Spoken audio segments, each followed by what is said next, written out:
ગુજરાતભરના તાજા અને સચોટ સમાચાર મેળવવા માટે અમારી રાષ્ટ્રીય સમાચાર ચેનલને સબસ્ક્રાઇબ કરો અને બેલ આઇકન પર ક્લિક કરો।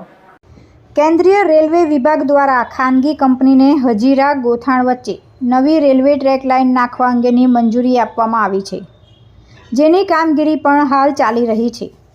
કેન્દ્રીય રેલવે વિભાગ દ્વારા આ માટે બહાર પાડવામાં આવેલ નોટિફિકેશનનો અસરગ્રસ્ત ખેડૂતો દ્વારા છેલ્લા ઘણા સમયથી વિરોધ કરવામાં આવી રહ્યો છે।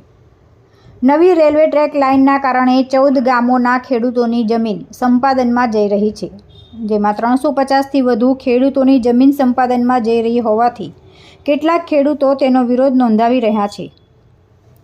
જેમાં હજીરાથી ગોથાણ વચ્ચે જે ખેડૂતોની જમીન સંપાદનમાં જઈ રહી છે તે ખેડૂતો પોતાની મહામૂલી જમીન આપવા તૈયાર નથી। આજ રોજ અસરગ્રસ્ત ખેડૂતોએ અઠવા લાઇન સ્થિત જિલ્લા કલેક્ટર કચેરીએ આશ્ચર્યજનક દેખાવ કરી વિરોધ નોંધાવ્યો છે।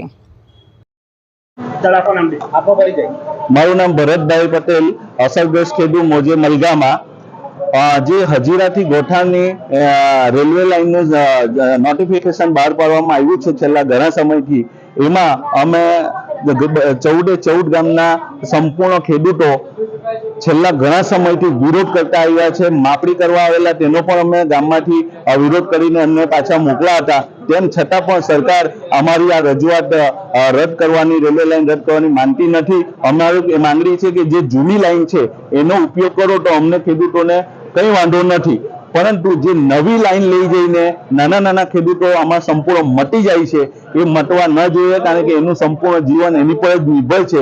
અને સરકારશ્રીના જે કંઈ કાયદા છે, આ CRZ ને આ વગેરે એનો ઉપયોગ કરી અને જે ફાજલ જગ્યાઓ છે એનો ઉપયોગ કરીને સરકાર રેલવે લાઈન લઈ જાય તો વાંધો નથી, બાકી તો અમે જાન દેંગે જમીન નહીં એવી અમારી સંપૂર્ણ ખેડૂતોની માંગણી છે। આગળ શું પ્રકારની કાર્યવાહીમાં મેં તો એવું વિચાર્યું છે, જો આ સરકાર અમારી આ વસ્તુને નહીં માનશે તો મારે રાષ્ટ્રપતિને પત્ર લખવો છે કે મને ઈચ્છા મૃત્યુ આપો, તમે મને ખેડૂતોને ઈચ્છા મૃત્યુ આપો, કારણ કે અમારું જીવન જ જો એની પર નિર્વાહ છે અને એ જો જમીન અમારી ચાલી જશે તો અમે કેવી રીતના જીવવાના। એટલે મારી એ જ ઈચ્છા છે કે ઈચ્છા મૃત્યુની હું રાષ્ટ્રપતિને માંગણી કરીશ, નહીં તો જો જબરજસ્તી સરકાર કરશે તો આ રેલવેના પાટા ઉપર મારી લાશ બિછાયેલી હશે। અસરગ્રસ્ત ખેડૂતો જિલ્લા કલેક્ટર કચેરીએ લીલા શાકભાજી, હળ, વિવિધ વિભાગોમાં કરાયેલ પત્ર વ્યવહાર થકીની રજૂઆત સાથેના પત્રો લઈ આવી પહોંચ્યા હતા, જે ખેડૂતોએ સરકાર સામે ભારે સૂત્રોચ્ચાર અને નારેબાજી કરી પોતાનો રોષ વ્યક્ત કર્યો હતો।